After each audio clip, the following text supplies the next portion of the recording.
अब हम मजीद बात कर लेते हैं IAS 8 पर, इंटरनेशनल अकाउंटिंग स्टैंडर्ड 8 पर।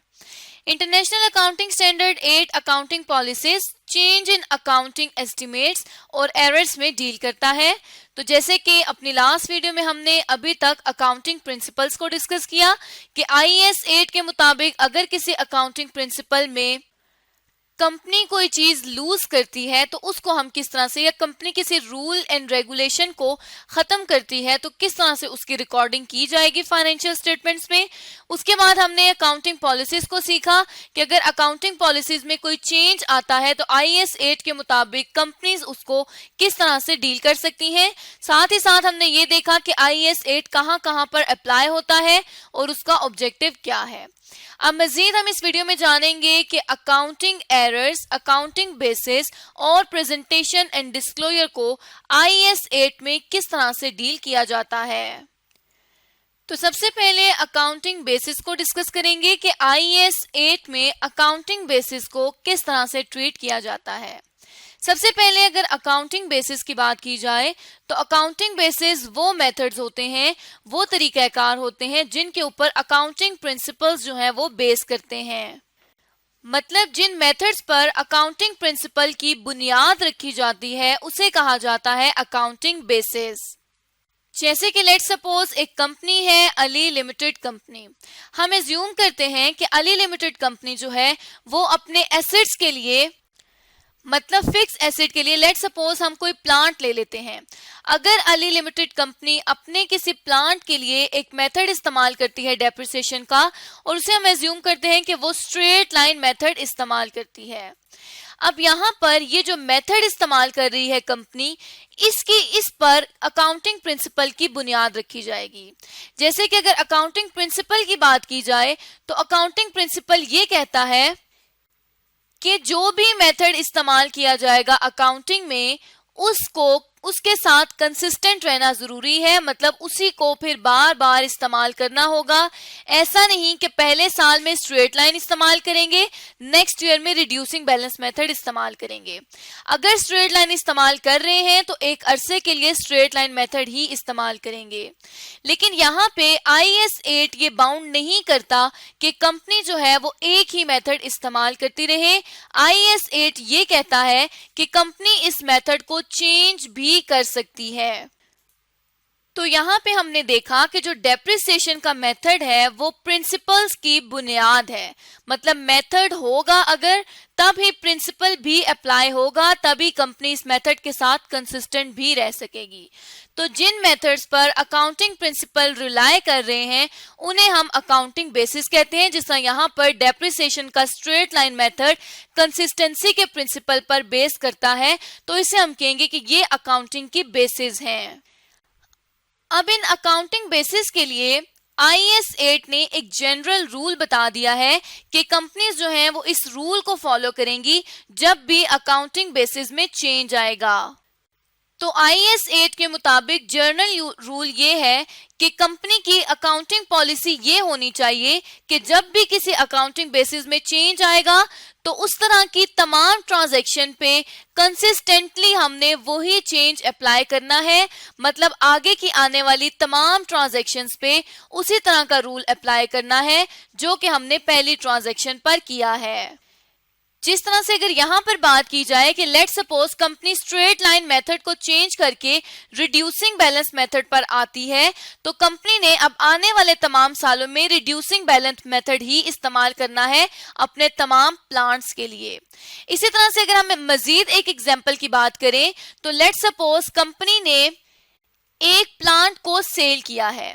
हम एज्यूम ये करते हैं कि कंपनी अभी क्या कर रही है कि प्लांट से आने वाली जितनी भी प्रोसीड्स हैं, जितने भी पैसे हैं, उनको कंपनी रिजर्व्स में शामिल कर रही है। ये कंपनी का अभी करंट सिनेरियो है जो वो फॉलो कर रही है कि जब भी वो अपना कोई प्लांट सेल करती है उससे आने वाले तमाम पैसों को वो रिजर्व्स में शामिल करती है। लेकिन अब कंपनी ने क्या किया, कंपनी चाहती है कि वो अपने इस रूल को, अपनी इस पॉलिसी को चेंज करे। या अपने इस मेथड को, अपने इस तरीके कार को चेंज करे। लेकिन अकाउंटिंग प्रिंसिपल ये कहता है कि हमने पॉलिसी और मेथड में कंसिस्टेंट रहना है। अब कंपनी क्या चाहती है कि वो प्लांट से आने वाली जितनी भी सेल है उसको रिजर्व में ना ऐड करे, बल्कि वो उसको कैश में इंक्लूड करे। तो अब जब कंपनी, तो अब जनरल रूल क्या कहता है, IAS 8 के मुताबिक जब कंपनी अपने प्लांट को सेल करती रहेगी उससे आने वाले पैसों को वो कैश में शामिल करती रहेगी, रिजर्व्स में शामिल नहीं करेगी। और इसी तरह से अगर बात की जाए कि ये जनरल रूल कहां कहां पर अप्लाई होगा, तो ये जनरल रूल तब अप्लाई होगा जब कोई अकाउंटिंग पॉलिसी में चेंज आएगा, तब कंपनी IAS 8 को रिक्वायर करेगी और IAS 8 के मुताबिक उसका ट्रीटमेंट करेगी। अब अगर इस जनरल रूल के इम्पैक्ट की बात की जाए, तो जो भी चेंज आएगा कंपनी ने उसको अपने फाइनेंशियल स्टेटमेंट्स में इनकॉर्पोरेट करना है। जिसमें यहाँ पे हमने बात की थी कि प्लांट से आने वाले जो पैसे हैं उनको रिजर्व्स में शामिल किया जाता है। लेकिन अब जब चेंज अप्लाई होगा तो इसको लेट सपोज के 10 मिलियन रुपीस जो है वो प्रोसीड्स आई हैं। अब ये 10 मिलियन की प्रोसीड्स जो हैं वो रिजर्व्स में शामिल नहीं होंगी, बल्कि कंपनी उसको कैश में डालेगी और साथ ही साथ एक नोट दे देगी कि कंपनी ने IAS 8 के मुताबिक अपने अकाउंटिंग मेथड या पॉलिसी को चेंज किया है और इस वजह से फाइनेंशियल स्टेटमेंट में ये इम्पैक्ट आ रहा है। तो यहां तक हमने जान लिया है कि अगर कोई अकाउंटिंग बेसिस चेंज हो जाएंगी तो IAS 8 के मुताबिक कंपनी उसका अकाउंटिंग ट्रीटमेंट किस तरह से करेगी। अब जो हमारे पास नेक्स्ट आता है IAS 8 में, वो आते हैं डीलिंग विद एरर्स, कि अगर कंपनी से कोई भी ट्रांजैक्शन रिकॉर्ड करते हुए कोई मिस्टेक हो जाती है, कोई एरर हो जाता है, तो कंपनी उसको किस तरह से डील करेगी। तो इसी तरह से अब अगर एरर्स की बात की जाए तो एरर्स वो मिस्टेक्स होती हैं जो कंपनी फाइनेंशियल स्टेटमेंट्स में करती है। मतलब फाइनेंशियल स्टेटमेंट में कंपनी जो भी गलतियां करती है उन तमाम गलतियों को IAS 8 के मुताबिक एरर्स कहा जाता है। और इन एरर्स के लिए IAS 8 ये कहता है कि कंपनी ने इन एरर्स को करेक्ट करना है प्रियोर पीरियड से लेकर नेक्स्ट पीरियड तक। मतलब अभी करंटली जो पीरियड चल रहा है उस पीरियड से अगले पीरियड तक कंपनी ने इन एरर्स को करेक्ट करना है। और कितने सालों के लिए करेक्ट करना है, जब तक जहां जिस साल में उसका इम्पैक्ट आएगा उस हर साल को कंपनी ने करेक्ट करना है। तो इस तरह से IAS 8 एरर्स के लिए ये गाइडलाइन देता है कि कंपनी एरर्स को करेक्ट कर सकती है और तब तक कंपनी करेक्ट करती रहेगी जितने सालों तक उसका इम्पैक्ट जाता रहेगा। जैसे कि फॉर एग्जांपल अगर हम एक एग्जांपल की बात करें तो अली लिमिटेड को ही हम ले लेते हैं कि अली लिमिटेड कंपनी का एक प्लांट है और प्लांट के ऊपर company return down value method की बेसिस पर डेप्रिसिएशन को चार्ज करती है और 5% की बेसिस पर कंपनी को सजेशन है कि वो डेप्रिसिएशन चार्ज करे। लेकिन अब जो प्लांट है हम सपोज करते हैं कि वो 2016 में खरीदा गया है और वो 5% की बजाय 10% पर उसकी डेप्रिसिएशन चार्ज की जा रही है रिटर्न डाउन वैल्यू मेथड की बेसिस पर। अब यहाँ पे अगर हम देखें तो कंपनी एक मिस्टेक कर रही है कि वो 5% उसने चार्ज करना था और वो 10% जो कि रॉन्ग है वो चार्ज कर रही है। 2019 में प्लांट आया है और 2016 में प्लांट आया है और 2019 तक यही 10% की डेप्रिसिएशन चार्ज की गई है। अब यहाँ पे कंपनी क्या करेगी कि 2016 से लेकर 2019 तक मतलब तीनों सालों के लिए डेप्रिसिएशन को 5% पर चार्ज करेगी और 2016 से 2019 तक की तमाम फाइनेंशियल स्टेटमेंट्स को वो करेक्ट करेगी, क्योंकि IAS 8 ये कहता है कि जितने सालों पर एरर का इम्पैक्ट जा रहा होगा उतने सालों तक कंपनी अपने एरर को करेक्ट करेगी। अब यहाँ पर तो हमने एक एग्जाम्पल की बात की, लेकिन एरर्स के कुछ टाइप्स हैं जो कि IAS 8 डिफाइन करता है।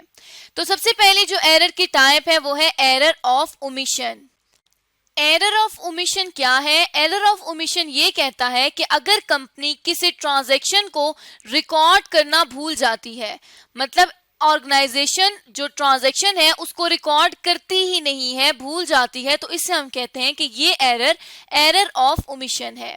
जिसमें यहाँ पे हमने प्लांट की बात की थी कि अली लिमिटेड कंपनी ने प्लांट को जो है वो सेल किया है। लेट सपोज कि कंपनी ने प्लांट को सेल करके उसकी प्रोसीड्स रिकॉर्ड की ही नहीं है, प्लांट को वहां से खत्म किया ही नहीं है फाइनेंशियल स्टेटमेंट से। तो यहाँ पे अब कंपनी क्या करेगी, IAS 8 ये कहता है कि कंपनी इस एरर को ठीक करेगी, कंपनी प्लांट के डिस्पोजल को भी रिकॉर्ड करेगी और प्लांट से आने वाली प्रोसीड्स को भी रिकॉर्ड करेगी। तो इस तरह से अगर कोई कंपनी ट्रांजैक्शन रिकॉर्ड करना भूल जाए तो कंपनी उसको लेटर ऑन रिकॉर्ड कर सकती है IAS 8 के मुताबिक। अब यहाँ पे अगर देखा जाए कि एरर ऑफ ओमिशन एग्जिस्ट क्यों करते हैं, तो एरर ऑफ ओमिशन जब डायरेक्टर्स को रिलायबल इंफॉर्मेशन नहीं मिलती तब इस तरह के एरर्स ऑर्गेनाइजेशन में एग्जिस्ट करते हैं। तो जब भी कोई कंपनी की फाइनेंशियल स्टेटमेंट्स बनानी होती हैं उसके लिए रिलायबल इंफॉर्मेशन का होना बहुत जरूरी है ताकि एरर्स को अवॉइड किया जा सके। अब इसी तरह से जो नेक्स्ट टाइप एरर की हमारे पास आ सकती है वो आ सकती है error of commission. Error of commission में क्या होता है कि कंपनी रिकॉर्ड तो करती है अपनी ट्रांजैक्शन को लेकिन एक गलत अकाउंट को हिट कर देती है। मतलब ट्रांजैक्शन को एक गलत अकाउंट में जब रिकॉर्ड किया जाता है तो उसे कहा जाता है कि ये एरर ऑफ कमीशन है। जिसमें लेट सपोज हम अली लिमिटेड की बात कर रहे थे, अब हम एज्यूम करते हैं कि अली लिमिटेड कंपनी ने अगर जो है वो अपने रिसीवेबल की कुछ अमाउंट रिसीव कर ली है लेकिन कंपनी ने लेट सपोज एक्स पर्सन से जो एक्स पर्सन है उससे कोई अमाउंट रिसीव की है। अब यहाँ पर रिसीवेबल तो उसने कम कर दिए हैं। लेट सपोज ट्रांजैक्शन एंट्री क्या होनी थी, यहाँ पे एक्स पर्सन से अगर पैसे रिसीव किए हैं तो इसके थ्रू हमने क्या करना था कि एक्स पर्सन डेबिट हो जाना था और जो रिसीवेबल अकाउंट है वो हमारे पास क्रेडिट होना था।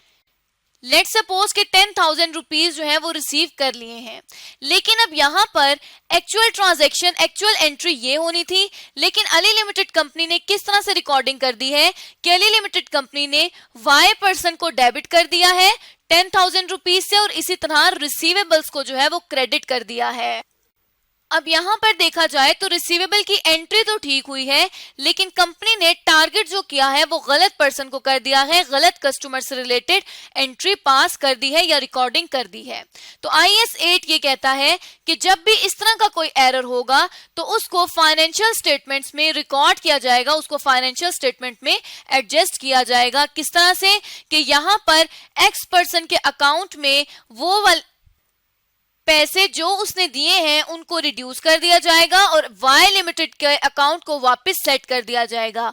मतलब 10,000 रुपीज को वाई लिमिटेड के अकाउंट में ऐड बैक कर दिया जाएगा और एक्स लिमिटेड के अकाउंट से लेस कर दिया जाएगा क्योंकि उसने वो पेमेंट कर दी हुई है। तो इस तरह से आज की इस वीडियो में हमने जाना कि IAS 8 के मुताबिक कंपनी अपने एरर्स के साथ किस तरह से डील करेगी और हमने अकाउंटिंग बेसिस के बारे में जाना और हमने जनरल रूल देखा जो कि हमें IAS 8 बताता है अकाउंटिंग बेसिस से रिलेटेड। तो इस तरह हम IAS 8 को कंप्लीट पढ़ चुके हैं।